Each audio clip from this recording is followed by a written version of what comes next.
Hello, hello, everyone. Hello, everyone in the chat. How's everyone doing tonight? Let me know if my sound is okay, please. I know I have my some of my team members in here tonight. I thought this was set for 4:30. I guess it said 4, so I'm a little late. Sorry.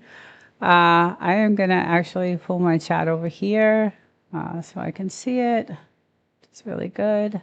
How's everybody doing tonight on a Thursday night? I'm so happy. Tomorrow is Friday. I'm looking forward to Friday. Uh, I'm doing okay. I'm tired today.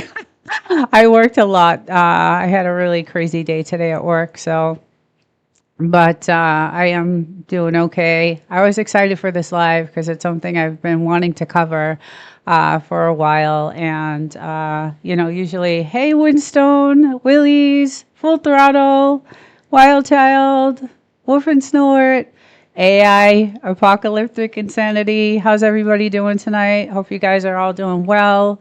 We have a really good topic tonight. I'm really excited about talking about this because this is something that has been driving me crazy. And, everything that's going on with YouTube right now, I kind of just wanted to cover this topic. So, welcome in, everyone. Hi, Demoose. How's everybody doing? It's Thursday, one more day. I'm so excited for Friday. Looking forward to, heading out to the desert. They worked me like I owe the government money. Me too. Me too. I'm telling you right now, the aerospace, the military, missile and defense right now is just insanely busy. So I could work 24/7 and still not get everything done. I kind of work on a campus, so I'm like from jumping from building to building to building to building because I'm really involved in a lot of the manufacturing side of it. And I am also involved in like a lot of the specifications and diagrams, and it's just a lot of data, a lot of coding, and just it's uh. So it's yeah, it's and I work for the government. Yeah, I know. They take everything anyway, Winstone. They take it all. It doesn't matter. Yeah, so I hear you. I feel everything you're feeling. It's been a crazy few days actually. And to top it all off, I was sleeping. I think it was what's tonight? Tuesday night. I went to bed. It was like 9:15, and all of a sudden, my whole entire building started shaking like violently. My whole bed, my lampshade, like I have a little nightstand with a lampshade, it started like falling on me. So we had an earthquake, and it literally only lasted like 5 seconds. It was not a long earthquake, but it was a violent earthquake. And come to find out, I was 3 miles away from the center of the start, the beginning of the earthquake, and that's why it hit so hard. It was like crazy. So as soon as I picked up my phone, there was an emergency alert, and they kind of wanted like information from you. So they were asking you to survey the earthquake, and they were asking you, how did it affect your, where you live, and was it how, did it move, furniture, and how long did it last, and it was funny because I live in a complex and everybody ran out of their apartments because we all have balconies and everybody was out on their, balconies. Like I stayed inside because I was just like, it's an earthquake. I've been through a few of these in California, so it's not, something new. But it was a really crazy earthquake. So, and I did do the survey. I was like, yeah, I told them everything. I was just like, yeah, my lampshade almost fell on me. And yeah, so it was crazy. This week was a crazy week, so I'm glad it's almost over, and I'm ready for the weekend. Yeah, so let's just get into tonight's topic, the content creator trap, and you're going to find out why I named it that. But before I even start this, I need to do a disclaimer. and you're going to find out why I have to do that also. So, so I'm going to let you know that some of the content that I'm going to use tonight to show you guys is from a channel called Think Media Podcast. It is a really great channel. It has a lot of YouTube information, and I am using some of their content. And what I had to do is I reached out to them to ask them permission to use a particular video they just did like 3 days ago. And the title of that video is YouTube is Cleaning House in 2026, AI Strikes and New Rules.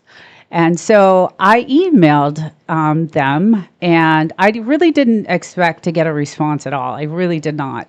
But they did respond, and they gave me permission to use their video in tonight's live because it had so much of the information that I wanted to share, which is going to make it easy for me to, get the point across. So I just wanted to give a shout out to them. Go to that channel. They're really good. You guys know I love podcasts anyway. So, but this channel, the Think Media Podcast, really, really, really, really good channel.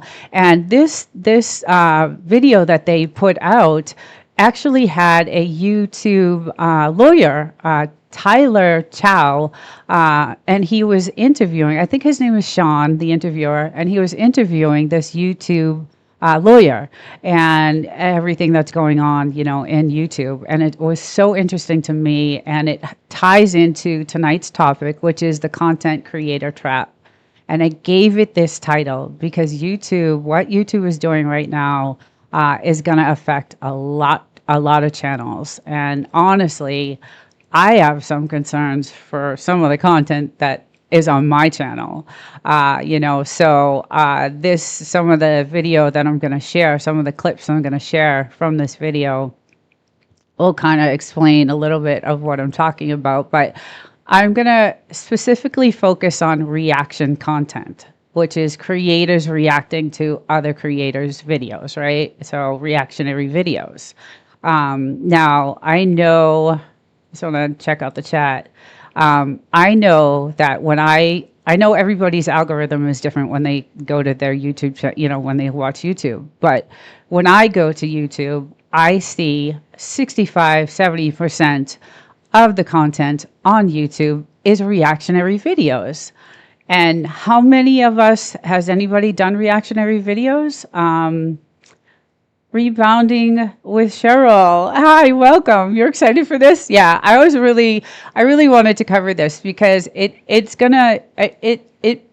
personal to me because I have some lives, and I'll get into this whole entire thing. But I just want to know, has anybody done any reactionary videos? Because like I said, I feel like a large portion of YouTube is reactionary videos. That's all I see is someone else, a content creator using other content creators' videos, and they're reacting to it.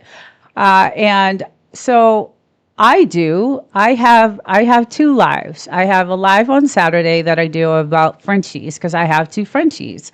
And so what I do is I cover some news stories and I react to them about Frenchies, about what's going on with like theft and ransoming and all kinds of things. And then I also go and find some really funny Frenchie videos, and I share those videos and I react to those videos, and I share experiences that I can relate to just by having my two Frenchies. So those are reactionary videos. And then on Sunday night, I have my podcast, and I have a partner that I do it with. It's the Homestead Junkies podcast.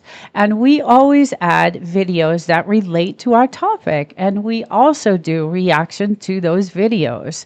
And we also tie in our own experiences to those videos. So what I want to know is, where does YouTube draw the line when it becomes a copyright violation? And that's the content creator trap that I'm talking about. Because YouTube, we know that all kinds of things are going on YouTube, and they can do whatever they want at any time they want.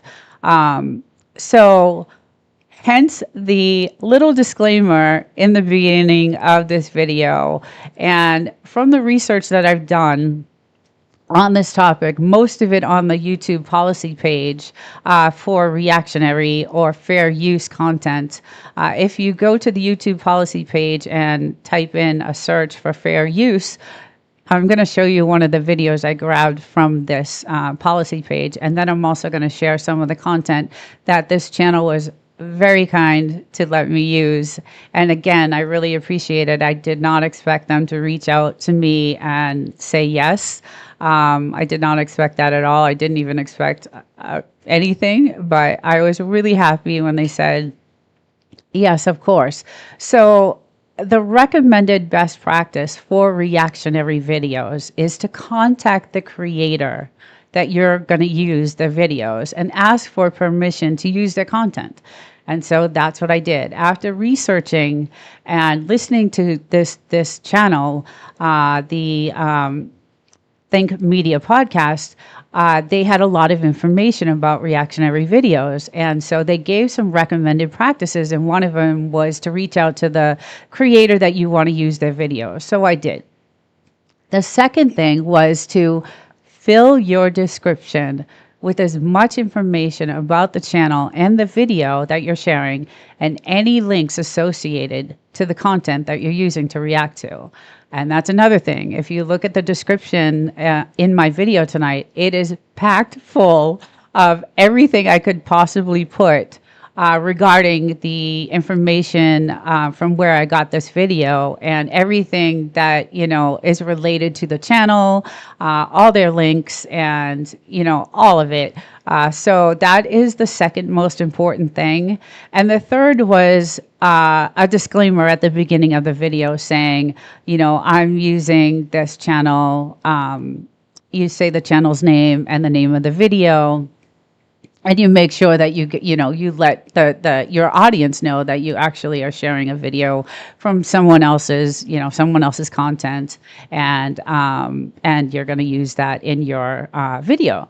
So even doing that still does not protect you at all in any way, shape, or form, because YouTube's policy for reactionary videos is not there. It's non-existent. They do not have a set policy for reactionary videos. They have what's called fair use, and we'll get into that.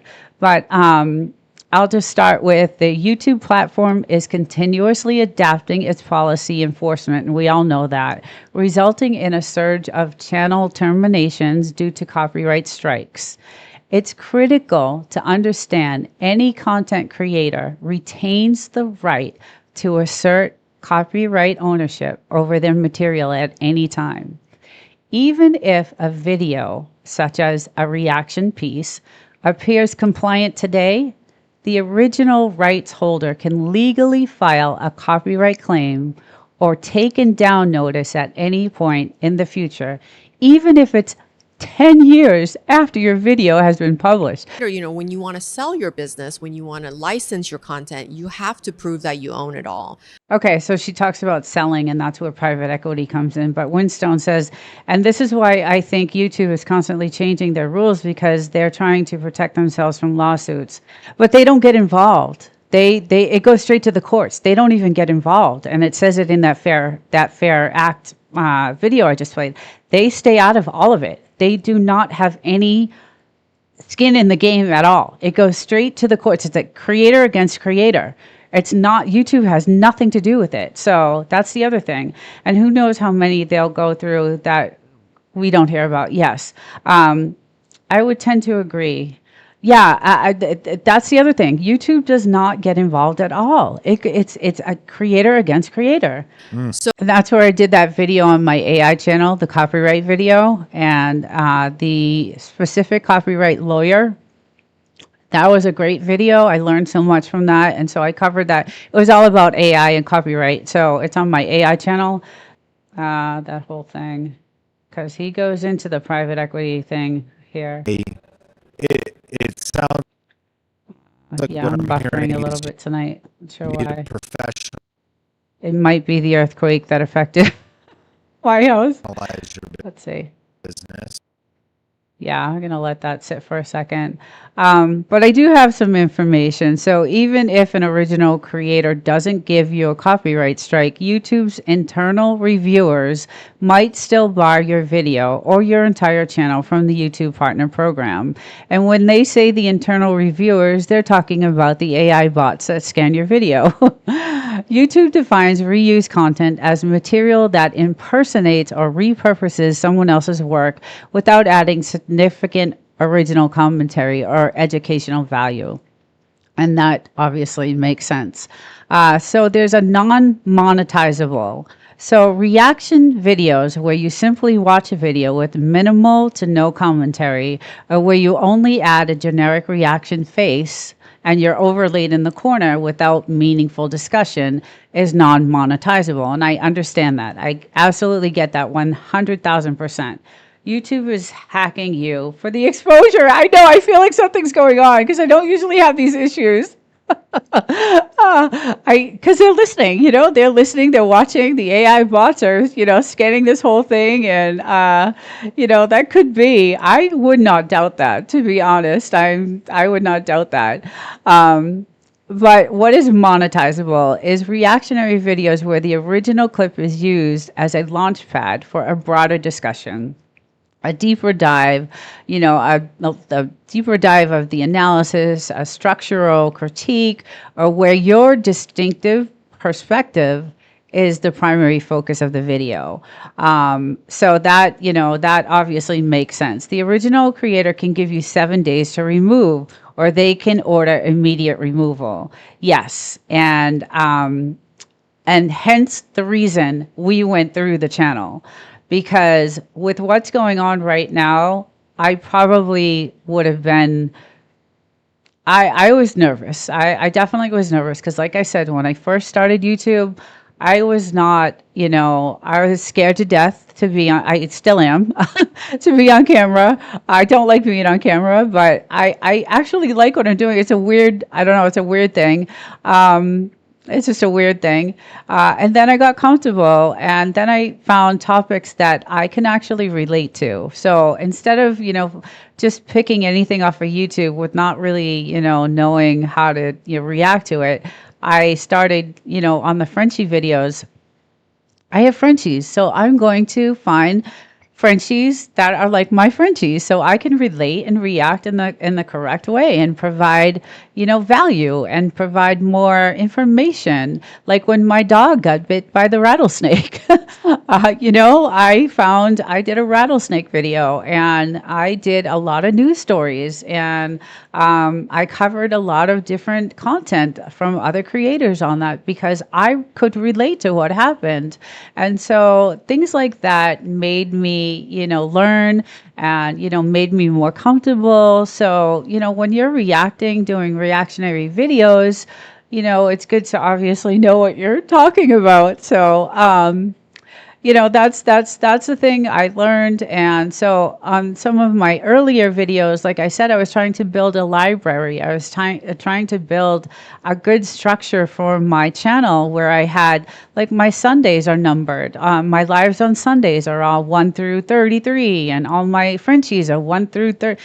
So I'm trying to build this structured channel where it's consistent. And, I have, my Thursday Chillin on Thursday nights. This is, my 25th one, or, so I'm trying to build this structured channel where everything is numbered and, follows the same type of regimen, I guess I would say, because I'm trying to build a library of content that can be replayable in the future. So, but if Inside Edition did a Frenchie video, they ain't always a static you covered. Piggyback this story. Exactly. Yeah. And that's the other thing. So it all depends. And like I said, it's such a gray area. There's no protections. There's nothing, there's nothing that in that policy that's going to protect you. It's a creator against creator, and YouTube stays out of the whole entire thing. So, so this is one of the things. If you're building out a content strategy, that includes reaction or commentary elements. Following some of these guardrails can protect your channel. One of them is heavy editing. If you're going to react to a video, heavily edit it. Cut it up like I just did, cut the crap out of it and just cut clips out of it and just, pause the video frequently to interject your thoughts rather than letting long stretches of the source of the video play out. It says never let the original clip run for more than 15 to 30 seconds without interrupting to provide active commentary, analysis, or context. So if you let a clip play for too long uninterrupted, the algorithm, the AI, can flag it as low effort or reused content. So if you let a clip play for too long uninterrupted, the algorithm can flag it as low effort or reused content. And there you go. And then the other recommended thing, which I do a lot of the times, is don't start with the clip. Start with why you're showing the clip, just like I did tonight. I'm explaining, okay, I want to show you guys this clip because this is what, I'm trying, the point I'm trying to get across. So it says, don't start the clip, start with why you're analyzing it and what the broader takeaway will be. And, I'm trying to, and then always tie the reaction back to your specific niche or your channel theme. And Silly Frenchie's doing silly things in my Homestead Junkies podcast. That's what I do. When I'm using content in those lives, I channel it back to my channel because it's Silly Frenchie's and it's the Homestead podcast. And those videos inside of those my podcasts are related to the channel. Let's see. But Rebound with Cheryl. Out of my 360 videos, 107 have copyright music, and I used YouTube music only. Should I delete the music? I would go and check. I would definitely go through it. If it were me, yes, I would. I would go just like I did. I cut 60% of my, of my videos, and I just because I want to keep my channel, and I don't know what YouTube's going to do. So to protect yourself, I mean, if it were me, I would, but it's, who knows what can happen? I just don't know. So far, I've never used AI. I've never reacted to anyone else's content, but YouTube has got me afraid to even reuse some of my own content. Wild child. I know, it's insane. Play narrate just the video, leave the sound off. Oh yeah, that's another good idea. My biggest issue with YouTube is that they won't explain exactly what your issue is when they give you a strike, aside from, and that's what she's saying. She had a hard time. Did you see? She couldn't even explain it, and she's their lawyer. And that's the issue I think a lot of us creators are having right now, is that there's no explanation for anything. It's just they do what they want, and she says that. She says it right there. When you're doing something wrong, guess what? LOL. Yes. Hello, Oliver. Hello. Welcome in. Welcome to the chat. That's the only one I see they give you an option for, is to fix it when it comes to music copyright. They should do the same for all infractions. Yes, I agree. Welcome in. No, Winstone, I definitely agree with that. I just think, their policy, again, changes constantly. And that's why I love this channel. This podcast is so on it.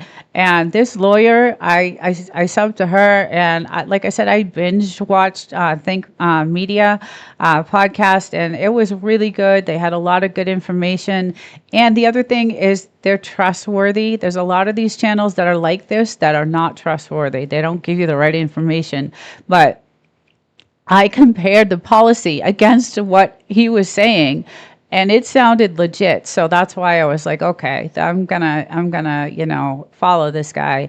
A funny fact, we cut 60% of our videos, but it only affected 10% of our hours. We never got the credit, right? Well, because I'm not monetized either, so that's the other thing. So, yeah. So let's see if I can get some. And if you should be thinking this many moves ahead. What will happen the day if I'm questioned? Yes. And if you're ready for the day you're questioned, oh yeah, this is our process, because there's plenty of animation channels which YouTube loves. Mm-hmm. AI is just a tool potentially to create that animation that's now at a barrier of entry that's available almost to anybody Exactly. at this point. Okay, so He has questions on his phone. let's I love talk it. about these exits. You know, I want people to lock in, because if you're just starting, you might not be thinking about exiting your YouTube channel, but this really is a mindset that could help every Think Media podcast listener be thinking about, man, what's possible over the next 5, 10, 15 years? What could I build? Because I believe you're representing a $100 million exit right now. Is that true? Yes. That is wild. So when you look at a creator's business today, what's the one thing that maybe kills a deal before it starts? I don't know if it's one thing, Yeah. but I'll share with you, these are the 5 elements that I always try to tell creators they should think about, and probably earlier on than they think. Okay. So through my business, my Creator Arc business, which is my M&A advisory arm, I take creators basically through, and ARC is basically a life cycle of a creator. So there are 7 steps. Step 1 is your very first upload all the way to exit. And within those, I ask creators to think about growing their revenue streams beyond AdSense and brand deals. So a private equity fund or studio or streamer are starting to look at YouTube channels as. So that's another thing. The private equity now is going to get involved with these, purchasing some of these channels. And that right there is a scary thing for, just in general. Like, for Neil Moham to allow private equity on, to purchase some of these channels on the platform, I think is scary right there. That's why I've been saying you should build your channel for the future. Yes, and my team, that's their motto. Build your channel for the future. Winstone, you're so smart. That's why I've been saying you should build your channel for the future. Even if you're not monetized now, you're building it either way. The option to monetize later. Yes. Boom, private equity. Katie, we talked about this. Yes, damn private equity. But don't delete videos. Just move them to private. Yes, that's the other thing. Yeah, don't ever delete. Always private. Yes. Hi, Miss Titi. Hello. Welcome. Welcome to tonight's live. We are, this is for content creators. This live on Thursday nights, policy, things that are going on YouTube, all that stuff. So welcome in. And let's see what else private equity is going to do. Viable media companies and assets that they want to acquire. They look at certain things such as your audience size. That does matter, but also your connection to your audience. How loyal is your audience to you? They look at your revenue, and not just pure revenue, but also recurring revenue. What is something that gets paid when you're sleeping that is away from your face? They look at data. What do you own your email list? Do you own your audience? They look at your team. So that's what I did. So I started the email list. Because I am in contact with a lot of content creators. And so I started building the list. And I'm fortunate enough to have a few guys on my team, ex-military, ex-tech, ex-stock market. And they're really smart, and I'm lucky, really grateful for you guys. And, that does help. You could build a channel that is immediately attractive to private equity, but with a built-in fall switch, and sell it to them, then watch it fall. Katie, I love your sense of humor. That's too funny. But I'm petty like that.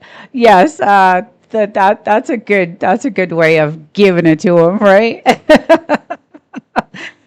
Moving to private doesn't hide the video from the AI copyright. Oh, I didn't know that either. I did not know that. Hey, King Nero. Hello. I was on your channel, actually. You were in New York, and I was like, oh, I used to go there on the weekends because I would drive there.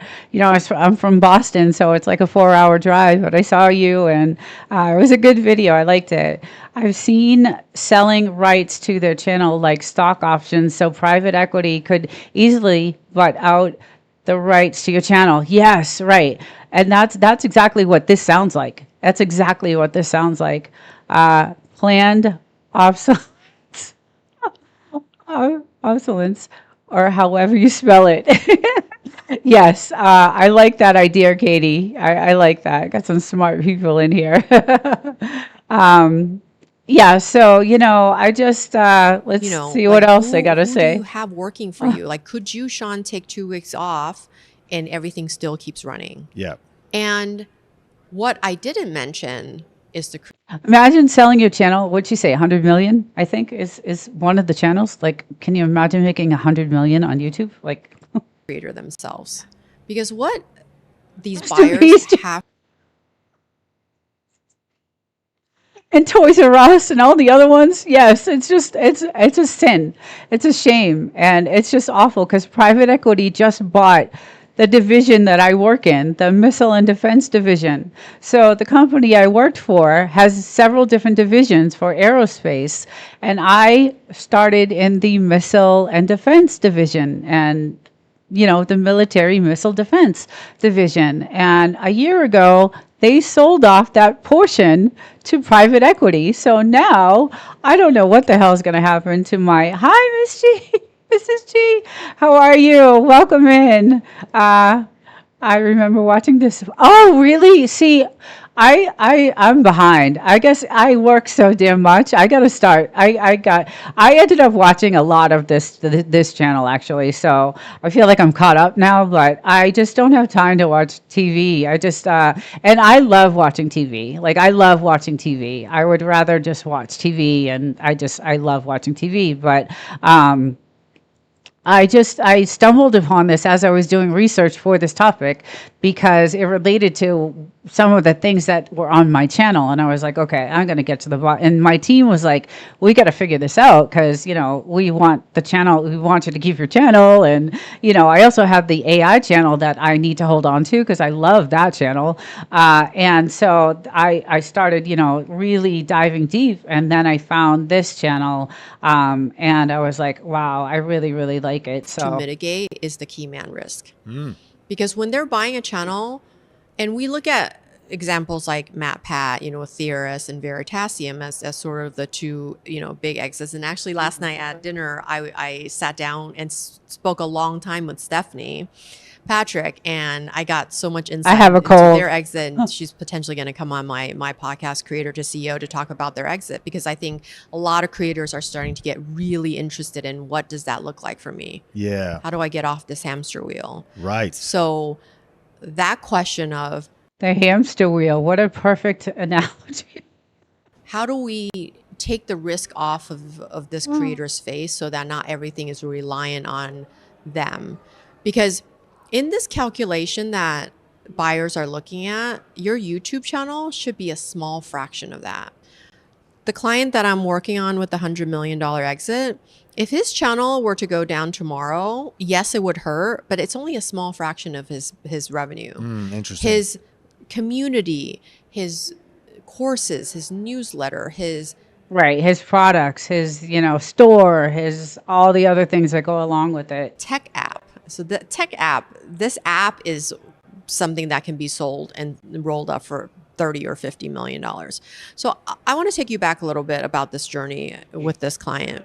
So about 18 months ago, we took him out to market because he said to me, Tyler, I want to sell my channel. Can we see how much it would be worth? Yes. What's the valuation? So we took him out, spoke to 4 private equity funds, and they all gave us I wonder why it's private equity and why someone else wouldn't like get involved in the purchase. Why would they go to a private equity to sell a channel is what my question is. I am really curious about the private equity thing. I don't know why someone would actually, I don't know. It just struck me weird. a range of about 30 to 35 million, which is a very healthy, great number. Yeah.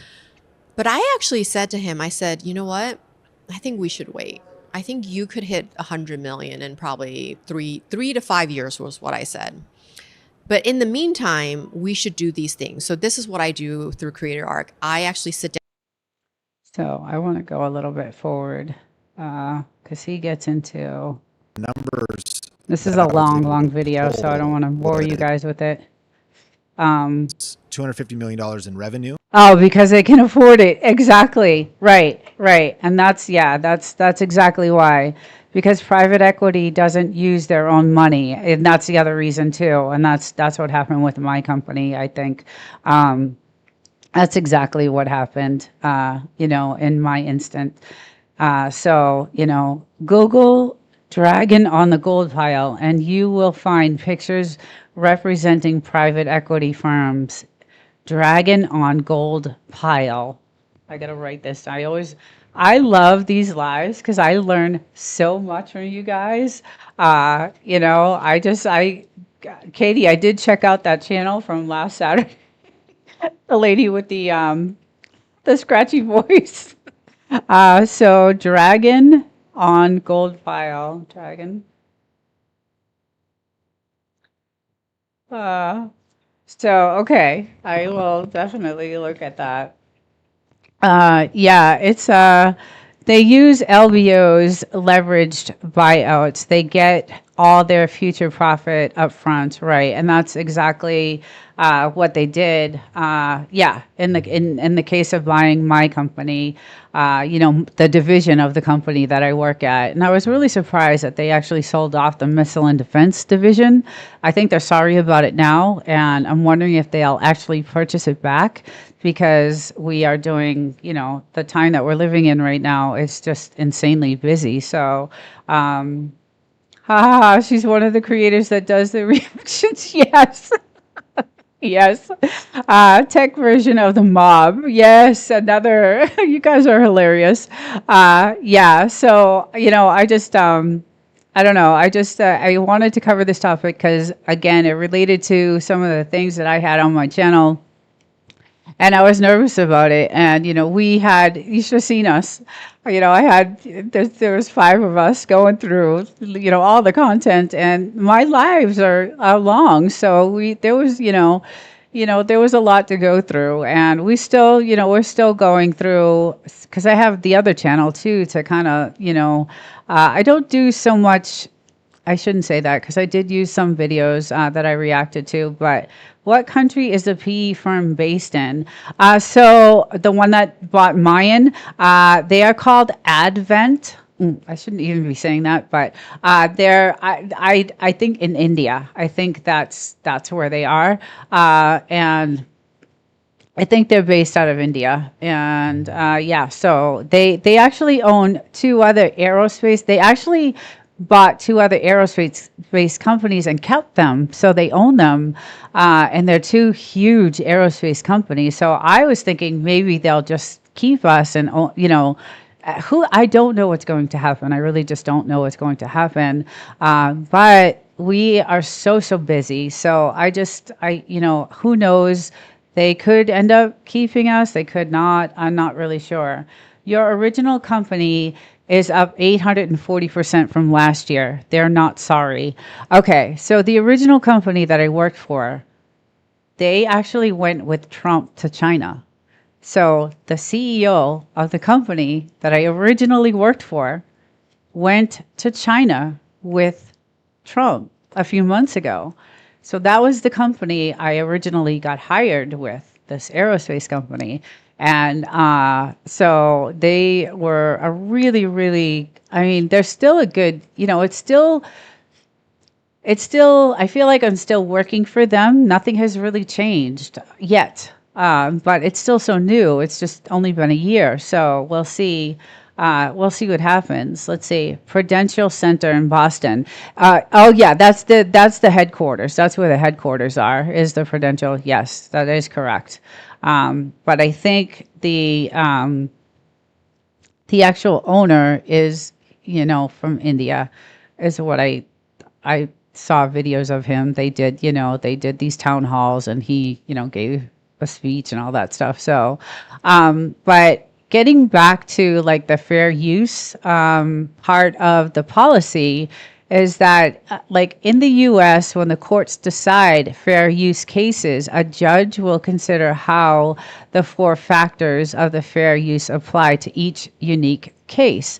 And the four factors are the purpose and character of the use.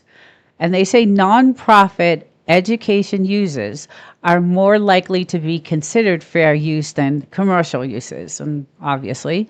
Number two was the nature of the copyrighted video or work. Using material from primarily factual videos is more likely to be considered fair use than using purely fictional videos. Duh. The amount and sustainability of the portion used. So borrowing small bits, of the material from an original video is more likely to be considered fair use than borrowing large portions, obviously.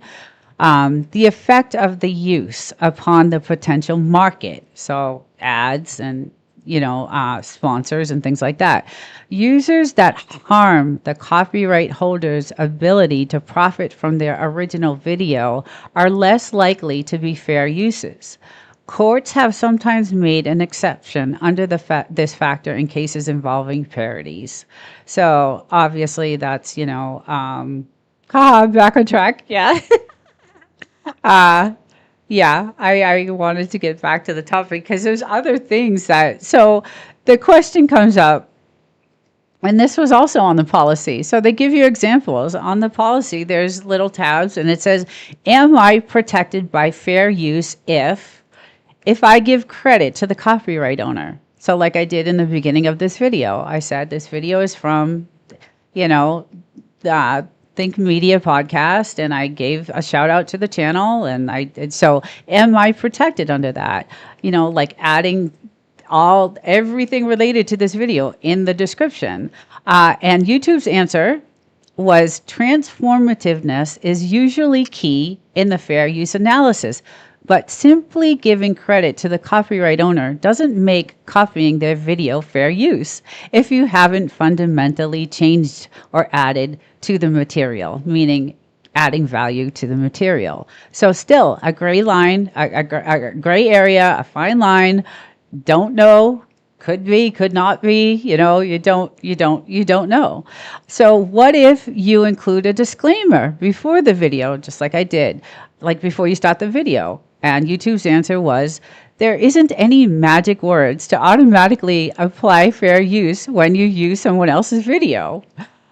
What if you include the phrases no infringement intended? That won't automatically protect you from a claim of copyright infringement. So phrases like all rights go to the author or I do not own doesn't automatically mean you're making fair use of that material. It also doesn't mean that you have the owner's permission to use the content. And then there was another question. What if I say I'm using the content for entertainment or nonprofit purposes? And YouTube's answer was, the courts will carefully review the purpose of your use in evaluating what is fair. So adding a disclaimer like for entertainment purposes only doesn't work as a legal shield. It rarely helps your case in a fair use dispute. The other questions were, what if I add my original material to someone else's copyrighted content? And YouTube's answer was, even if you've added something to someone else's content, it still may not be considered fair use. If your creation doesn't add new expression, meaning, or message to the original, it probably isn't fair use. So as with all these other cases discussed, the courts will consider those four factors that I mentioned. So YouTube has no skin in the game. They don't get involved with anything. I'm going to go back to the chat to see what's going on. Let's see. That's like going to someone's house, helping yourself to their pantry and etc., and then telling everyone you don't mean to impose. Exactly. So how are we going to, get around this whole platform and be safe? And I guess not doing any reactionary videos, right? Or, making sure that how do you know you're reacting in the right way? And a human doesn't get to decide that. It's the AI bots that are scanning. So that's the other thing. They don't know your intent. They don't have feeling. They don't know, it's there. So what I learned was there's trigger words that the AI picks up, and that's how it navigates through the content. So when your video gets uploaded, the video is separated from the audio. And then the AI bot goes through that audio, and there's trigger words in that audio. And she said, AI makes mistakes. People are getting their channels taken down for no reason because the AI made mistakes. And I am like out to here right now. The reason why they aren't more lawsuits on YouTube is because content creators can't afford the lawyer fees. That is so true. That is so true. I know I couldn't. There's no way. There's just that is definitely a good point, and that is true. The cost of a lawyer is, here you can, do whatever. So there's just too much of a gray area about this. The whole AI content thing and the copyright thing. There's just not enough, in the policy to protect you. And they call it a policy, which makes me laugh. Let's see. AI be like, exterminate. Yes. Hi, source. I saw this. You saw this. Everyone saw this video. I was like, wow, big time guest. I was fortunate enough because I reached out to them. I reached out to Think Media Podcast just to make sure to cover myself. And honestly, guys, I did not expect any response back at all.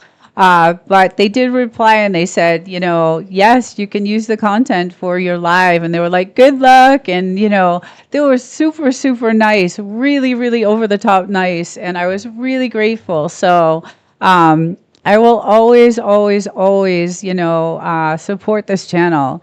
And all these AIs we use tells you it makes mistakes. Right, exactly. So that's the other thing. It's an AI bot that's scanning your material. It's not, they don't know your intent. They don't know your feeling. They don't know they can't decipher. And it actually says this. I have notes on this. So, how does Content ID work for fair use? And YouTube's answer is, if you upload a video containing another creator's content without the owner's permission, you could end up with a Content ID claim. The claim will keep you from monetizing the video, even if you only use it for a few seconds. And this is the part that kills me because the automated systems like Content ID can't decide fair use because it's subjective. It's a case-by-case decision that only the courts can make, not YouTube. And while YouTube can't decide on fair use or mediate copyright disputes, fair use can still exist on YouTube. How is that possible? If you believe that your video falls under fair use, you can defend your position through the Content ID dispute process. Good luck with that. I can't. Some of the stuff on this policy page was kind of comical, so forgive me if I'm, being a little,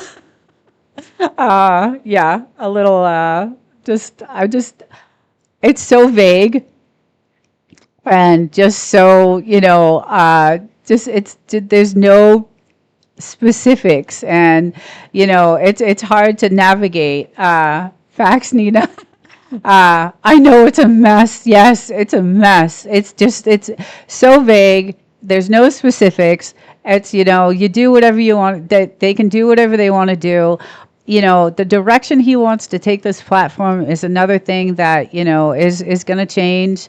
But the other thing I wanted to say is if both you and the claimant try to monetize a video under dispute, the video will stay monetized. I thought this was really interesting.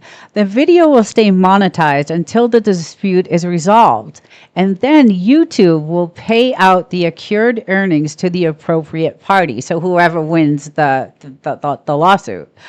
And so the automated Now, this is where I was talking about where when you upload your video, it separates the audio from the video and how the automated matching system works. So the AI has these trigger words that it picks up. And so, how the automated matching system works is YouTube's Content ID is an automated AI, meaning it uses AI that follows a matching system that works like a digital fingerprint scanner for media. Instead of human eyes watching every upload, the system or the AI processes every second of the video against a massive database of copyrighted material. So this means the AI is doing the scanning.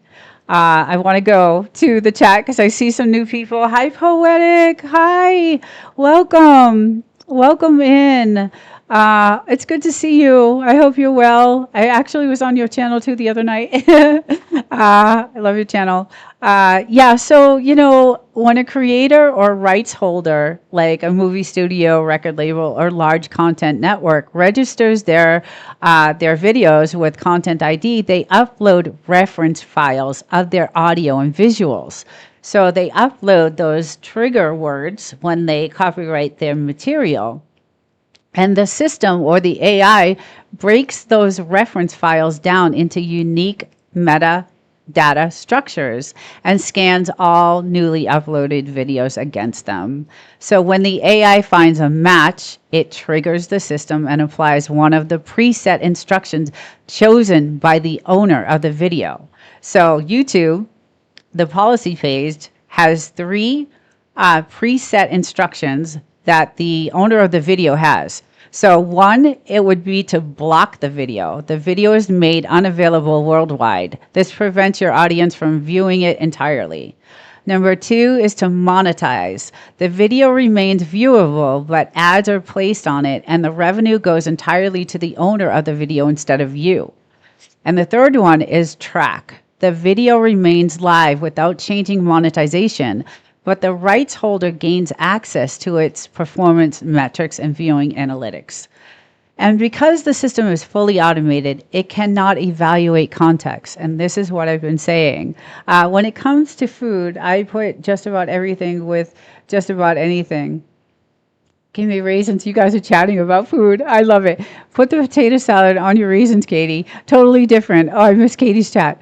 I put chili verde sauce and gorgonzola. Oh, yum. That sounds amazing.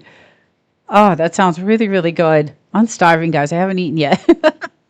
I just came home and rushed to this. So because the system is fully automated, no talking about food. I'm drooling. So make a viral sound and let YouTube hit the creators with a monetization that comes to. Hey, we got some creative people in here tonight. It's a good idea. Because the system is fully automated, it cannot evaluate context. It doesn't know if your video is a critique, an educational breakdown, or parody. It only knows the digital fingerprint match, and that's the audio. So contextual evaluation is handled entirely through the dispute process, which we know is pretty much useless. And so the big takeaway for tonight was, disclaimers and credit lines aren't a legal shield.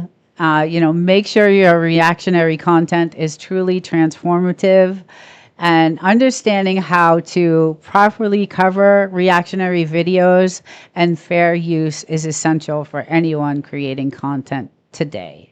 And to keep your channel safe, make sure you are genuinely changing or adding value to the content you use rather than just copying it, obviously. Yes, people are taking channels hostage and getting the ransom. Yes, YouTube is the Wild West. Source, they used to say that Rumble was the Wild West because I'm also on Rumble and X, and those two platforms are out of control too. They're just out of control. But I think that YouTube is definitely Loopholes are fun, yes. And that's another thing about navigating through all of this, right? You're trying to find how to outsmart and how to like get around things. And if you if you can navigate through that, and that's my whole goal. That's why I'm so passionate about this. Is I'm trying to figure out ways where this is not going to get me.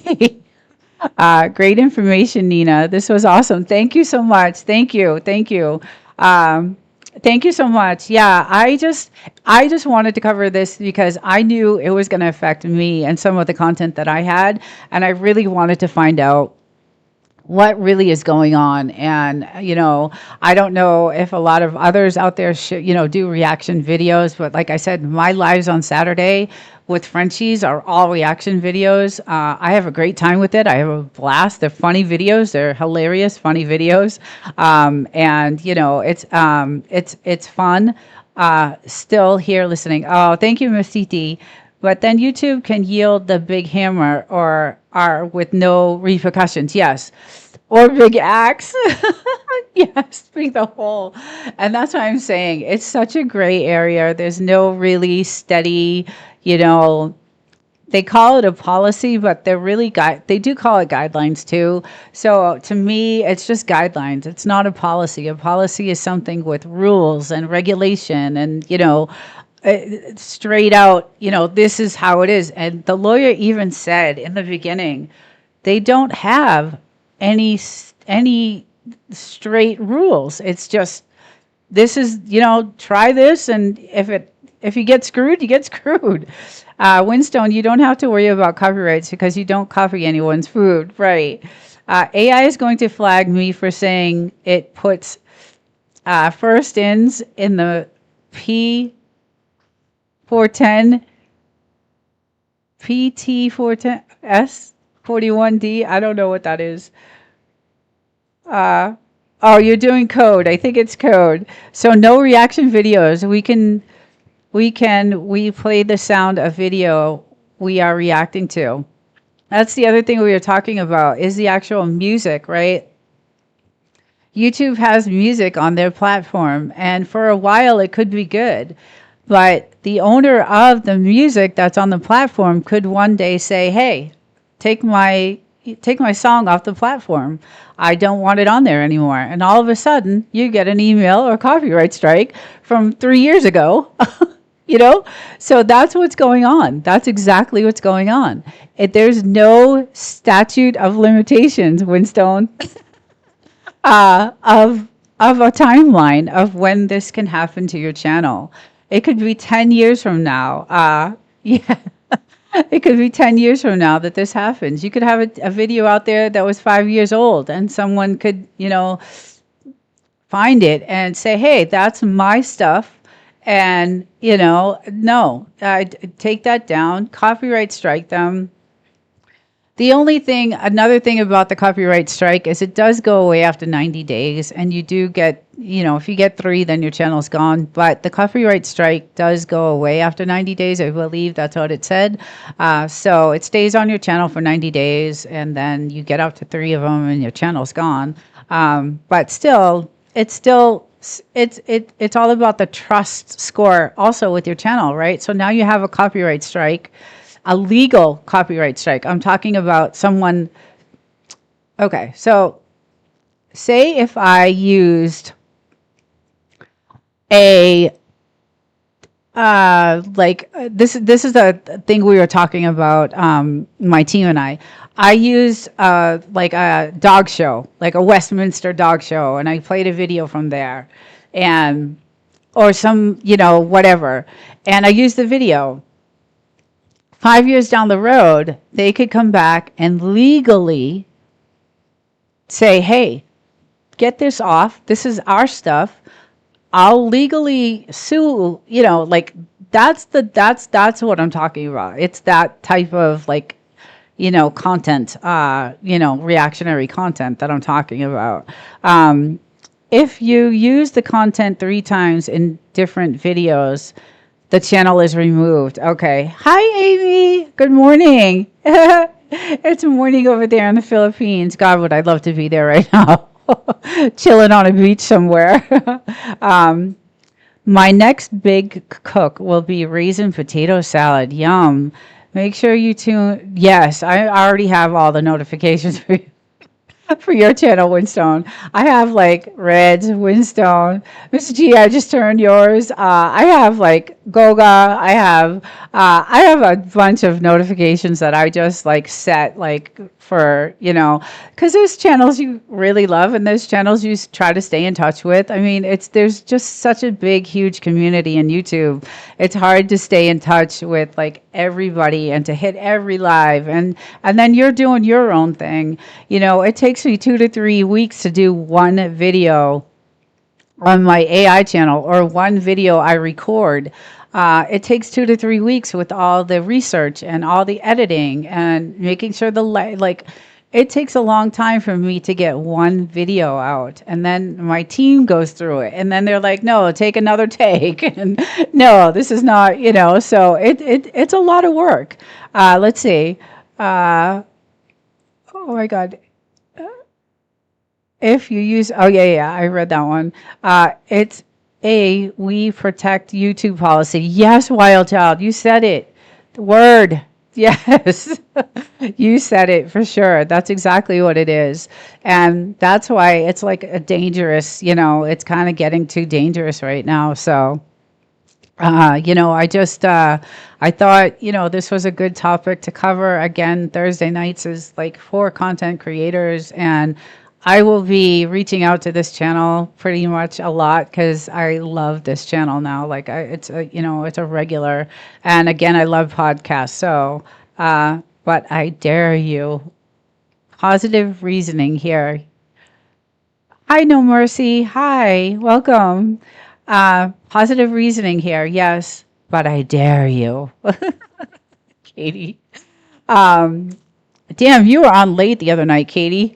It was 11 o'clock. I was like, so I usually go to bed at like 7:30 because I get up at like 3:30 a.m. every day. So I was having a tough time sleeping that night, and it was like 9 o'clock. And so I picked up my phone and I was like, okay, I'm just going to see, who's on. And Katie was on. It was like 11 o'clock. Like, oh my goodness, you're on so late. And I literally was in there, I think a half hour because that actually helped me get to sleep. I was like, chatting and, I burned some energy, talking and chatting. So I was like, okay, I'm ready for bed now. So we prefer you do lives. Structured videos are way too much work. Yeah, and that's the other thing. Thank you, team. Thank you. Yes, it is. It is a lot of work. Winstone is talking about raisins and potato salad. That's like picking boogers in public.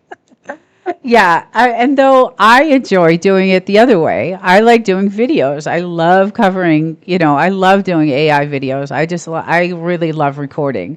But it is a lot of work. It's like I do 50, 60 retakes and they still don't come out, they're, just, they still don't come out the way I want. And it's, I'm still trying to get comfortable on this, whole video thing. And, to do a live is still scary to me. So,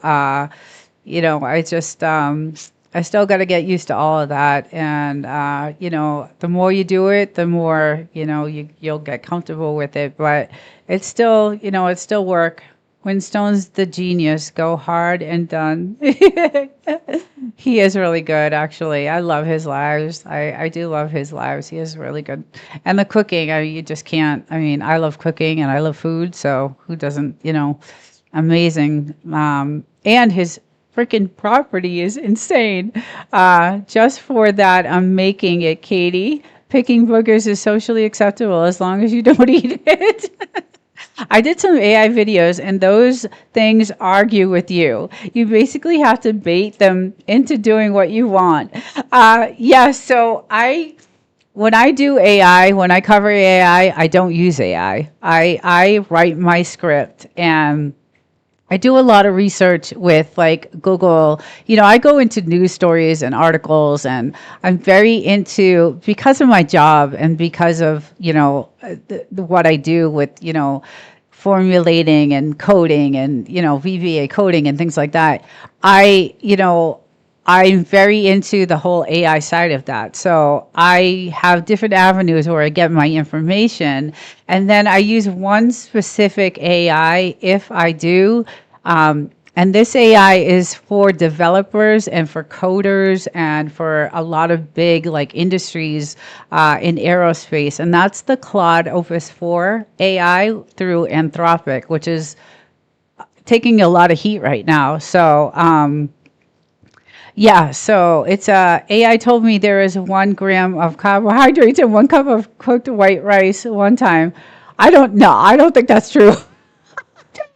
Rice is high in carbohydrates, I think. Yeah, yeah, check that AI. So there's one AI that I pay for, and that's the Claude Opus 4, only because it's made for developers and coders. And I played around with a program called N8N, and that is actually creating AI bots to do specific tasks and jobs. And that's how I think my job is going to be gone in a few years, is through programs like N8N. And so, and it's all, VBA, pretty much coding. There's a lot of, it's very expensive to do, but it's a super fun program. It's really fun. And the AI that I use in that program is Claude Anthropic. Because it's made specifically for developers and coders, and that's why I like it. Now, the other AI I trust very little is Gemini, because that's YouTube. Gemini is YouTube, and the Tiki Bar is going to be so much fun on Saturday. Yes, I can't wait. I love your property. It's insane. Still here listening in the background. Thank you, Reds. Yeah, I love your place. I thought I had a nice place, but your place is insane. It's got grass, which I really like. Ours is dry and, really dry and deserty, and I mean it's gorgeous, don't get me wrong. Like, it's just beautiful, but hey, High Plains, welcome. But your place has grass and it's so nice, and grass is nice. Yes, it's just, oh, I just love it. That tiki bar, I would love to have like a pina colada or a margarita at that tiki bar. That would be like perfect.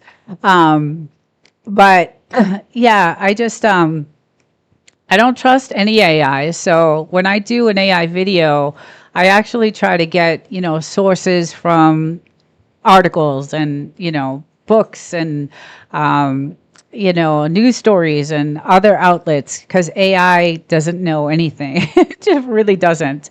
So Gemini is the other one that my team will use, because again, that is YouTube. YouTube is Gemini. And then the military just took on Gemini. So it's aigen.mil.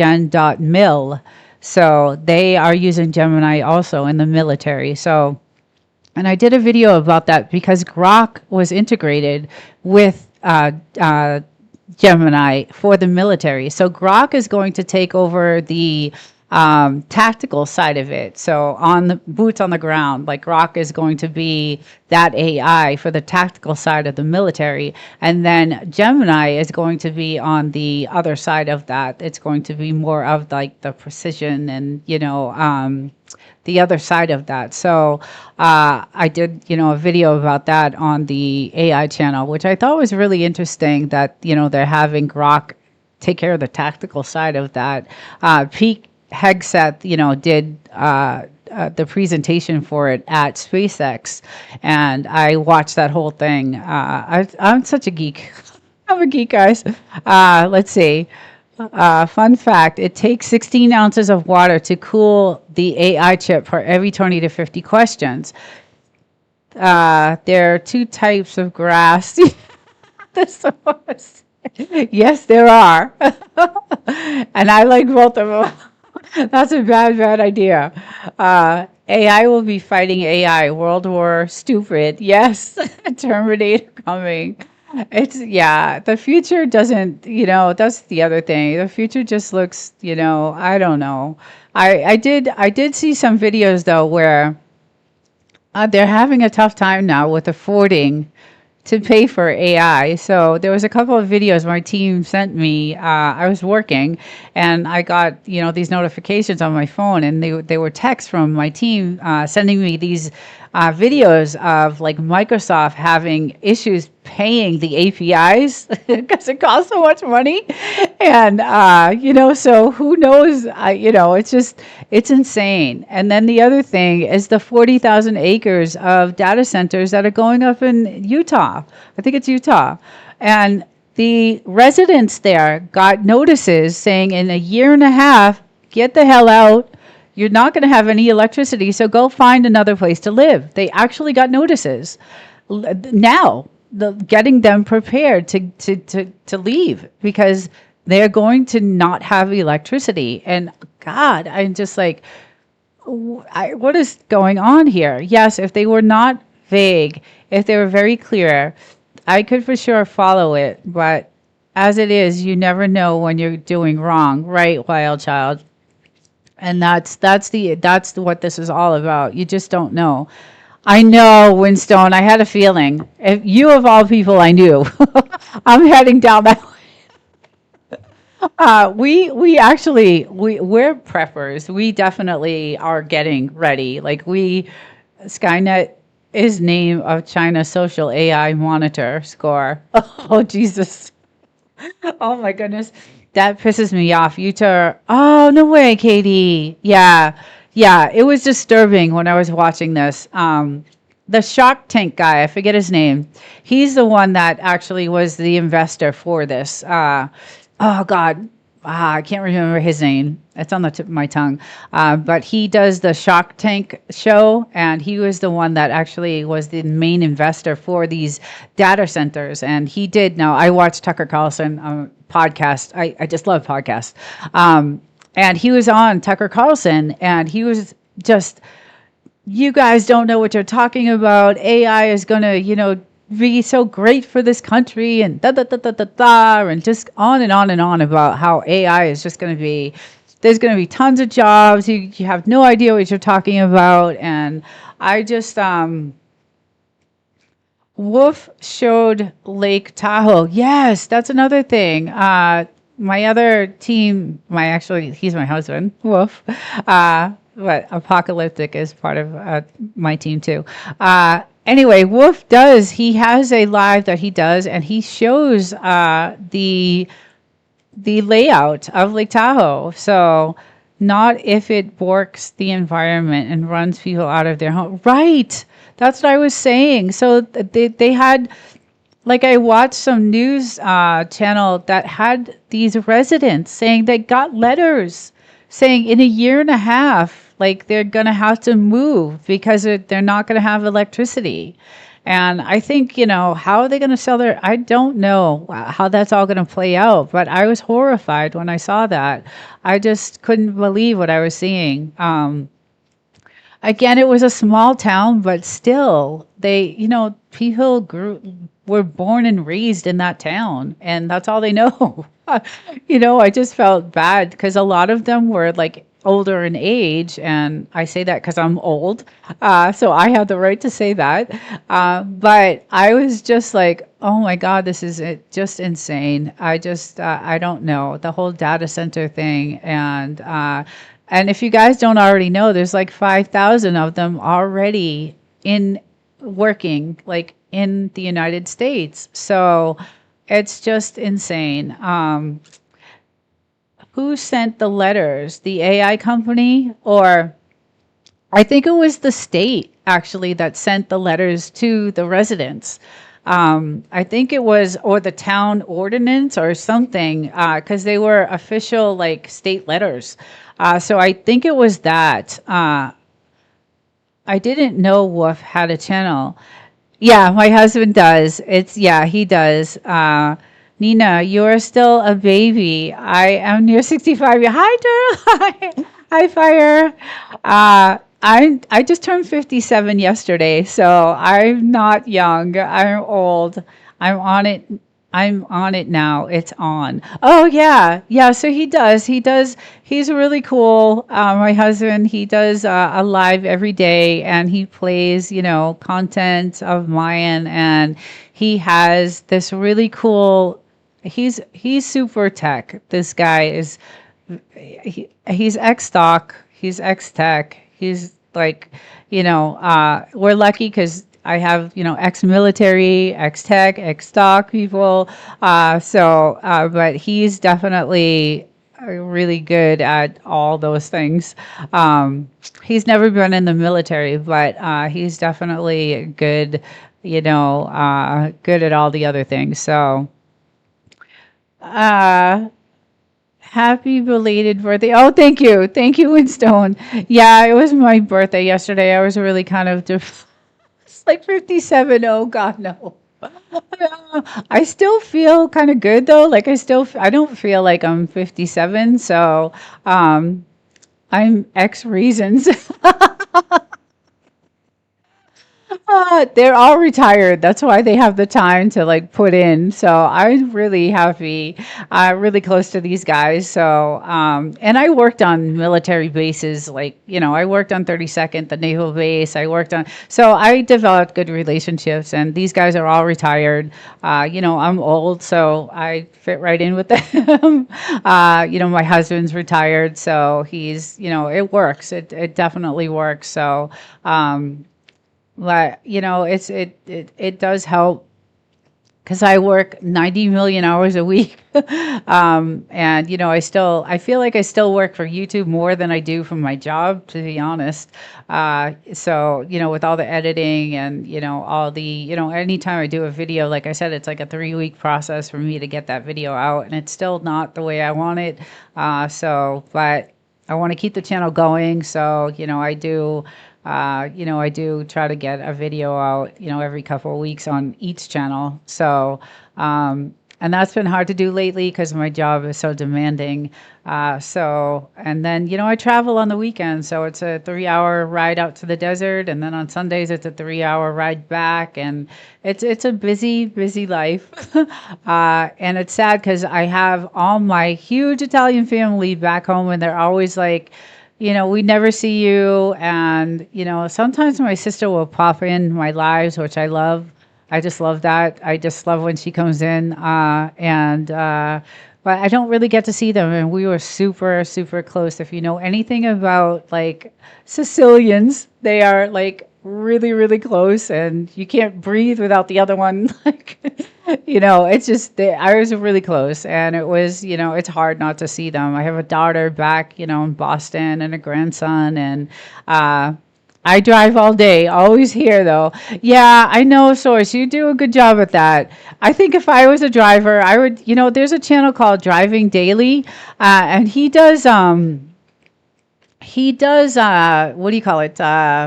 He delivers food. What's the name? I can't even think right now. I'm so tired. He does, come on, AI. Apocalyptic, you know what he does. It's okay. They can't afford to make spaghetti anymore. DoorDash. He does DoorDash, and that's all he does all day long for hours. And he's on the live, and he's like, I think that should be illegal. Like if you're driving, you shouldn't be on, the phone. Like some of the things that YouTube allows, and I just don't. It doesn't make sense to me. It doesn't. It just doesn't make sense to me. So, driving daily, gas got it dialed. Yes, Uber. That's what he does. Uber. Yes, Uber and DoorDash. Yeah. So he's got hundreds of people in there watching him for hours. Just like it's insane. So he's definitely got it going on. He figured out a way. But again, I was just like, are you not supposed to be on your phone while you're driving? Isn't that like illegal? But it's just live streaming all day in the background. Yeah. Okay. Yeah. So, that's a good way to, he got monetized. He definitely got monetized. So he figured it out. So, that Elon internet satellite. Yes. And that's the Starlink, and you got to have the Starlink. on his car. Yes, DTR did that too. So I also did a video, oh my God, on the Wi-Fi extenders. Because I use a Wi-Fi extender when I'm doing a live outside on my property, so I can, I have 5 acres. So I did a video on Wi-Fi extenders, and that's on the Desert-Livin channel. And we compared different products, which one should we, buy. And so that's what everybody's getting are these Wi-Fi extenders so that they can, do their lives wherever they go, which is really good. I think it's great. But yeah, you got to have the Starlink. I can't live without the Starlink. So it's hands-free. Stacking functions is the way. Yeah.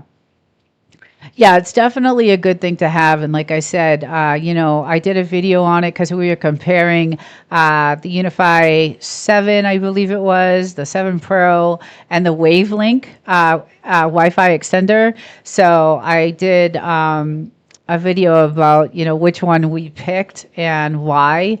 And I went into like specifics of how to set it up and, all that. It was interesting. I had a good time with that video. And I got some good response on that one. So I had to look up the extender video. Yeah, fire, definitely. It's cool because I can go like, wherever it has long range. Like you can go long range with it. I actually wanted to get another one for so I can go a little bit further. But yeah, that's what these guys are doing. They're, oh, thank you. Thank you so much. Yeah, so that's what these guys are doing. They're doing the Wi-Fi extenders, and DTR did one on his, his van, and he's all over the place. He's all over the world. So I think they're pretty cool and they're good to have. And I have one for outdoor streaming. So, and I have good luck with that. So Unify 7 Pro is the best. Thank you, team. Even if you don't use Wi-Fi 7. Yeah. Turtle is getting around. I saw him on Mrs. G. Mrs. G did a good, she did a good interview with him. That was really good. I really liked it. I liked that interview she did. You guys were it was really cool. How many hugs so far, Ninja? That's not safe where people know where you are all the time, I would think. Yeah.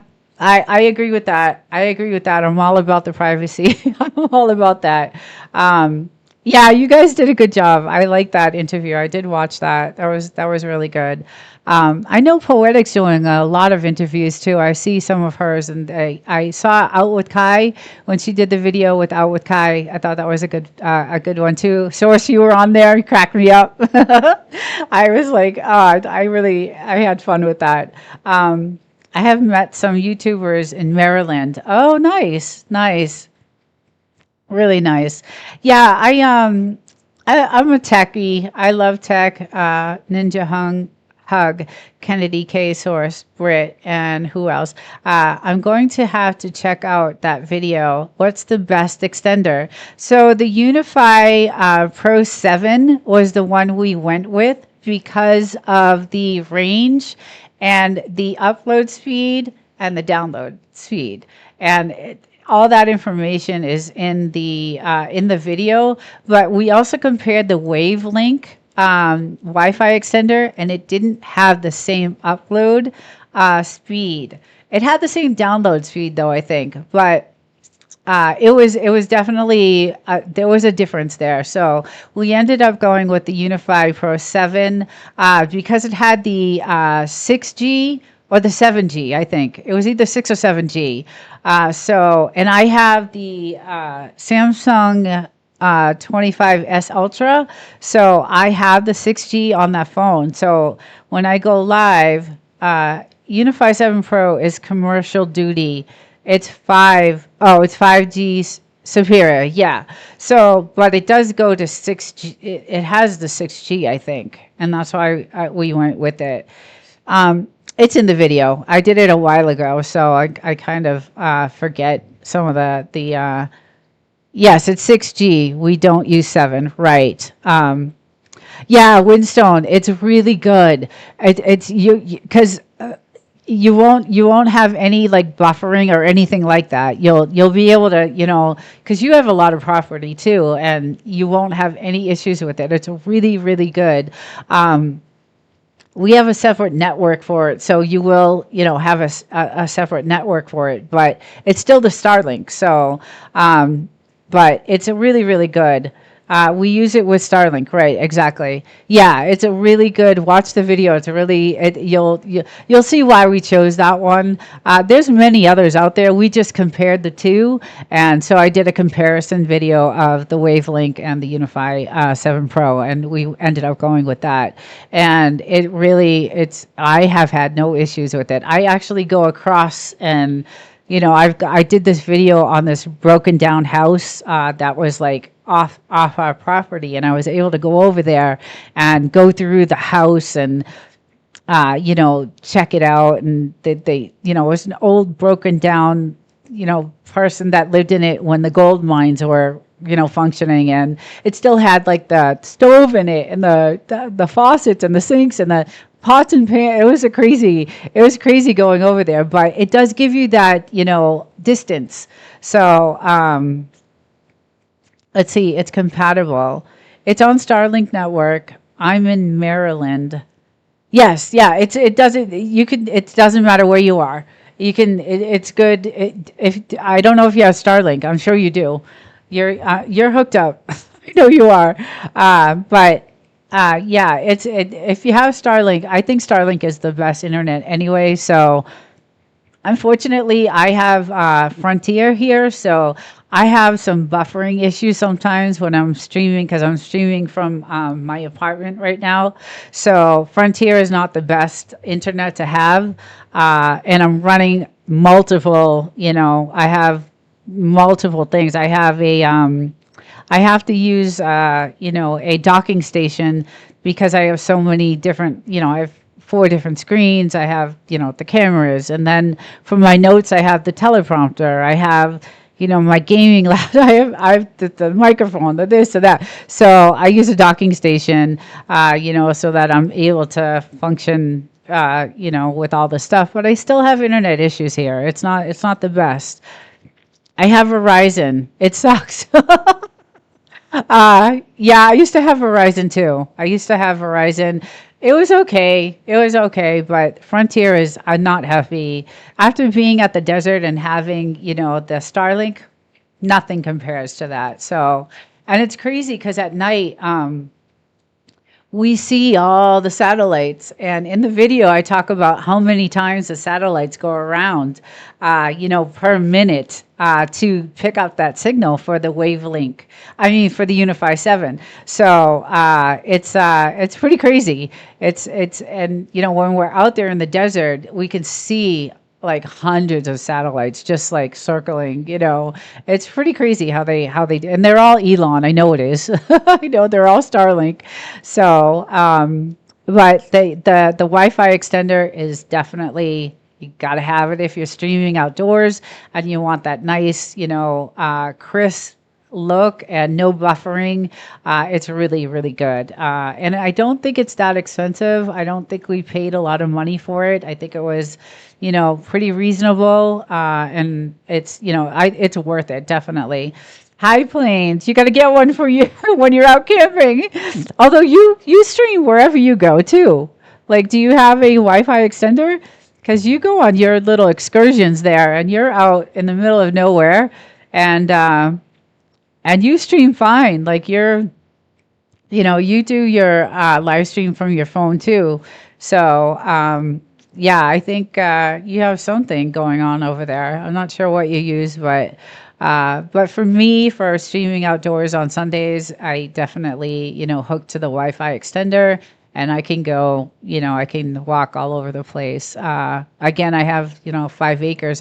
So we have about 1 acre fenced in, so I can, go around that 1 acre and still have, no buffering or no internet issues, which is good. And then I can actually go a little bit further onto the other side of the property and, go into houses and, do stuff like that. So, So it is worth it. Like I said, it's not that expensive. I think it was, a couple $100. It's not really, it's not going to break, the bank. But it is, I was having issues. I was buffering constantly with my phone, and I was just like, screw this. I could just, even with the Starlink, I was having issues. So I was like, we got to do something. So my husband was like, okay, let me, look into it. And then he's like, why don't you do a video on it? Because I looked into it too with him. We make decisions together. So he was like, let's do it. It's $300. Need to hardwire it. It's all in the video. You need to hardwire, and I explained that in the video. To Starlink router for the best results, but its range is not 2,000 square feet. It's like 140,000 square feet. Yeah, it's a good range. You're gonna like it. You'll definitely like it. And then you can compare others with it. If that one doesn't suit you, that you can. The wavelength definitely was not good for us. We did not, we definitely knew that was not going to be, a good. We tested, the upload and download, and it just it wasn't going to work for us. So we decided to go with the Unify Pro 7, and that one definitely, works really well. I have had no issues with that. So I was happy with it. And I think DTR, I think he got the same one because he watched the video and he was like, that was a good video, Nina. Gotta run, guys. Bye. I'm gonna get off too soon too because I haven't eaten and I'm nauseous. I'm really hungry and I'm tired too. So good night, Reds. Thank you for joining. I'll probably see you in a chat over the weekend. So probably Winstones. But thank you for joining and have a good night. Take care. So guys, watch this channel. Really good Think Media podcast. Really great channel. Thank you so much, Winstone. I'm going to end this live, and I wish you guys a really good weekend. I'll probably see some of you guys in a chat, like I said, and stay on this. Stay on this. I will be covering some more topics on Thursdays, just to keep up with all this stuff, and I'll share with you guys what I learned. Again, this is just my take on things. Go do your own research, and you'll figure it out. You guys are all smart. But anyway, guys, take care. Have a good night, and I will see you guys in the next one.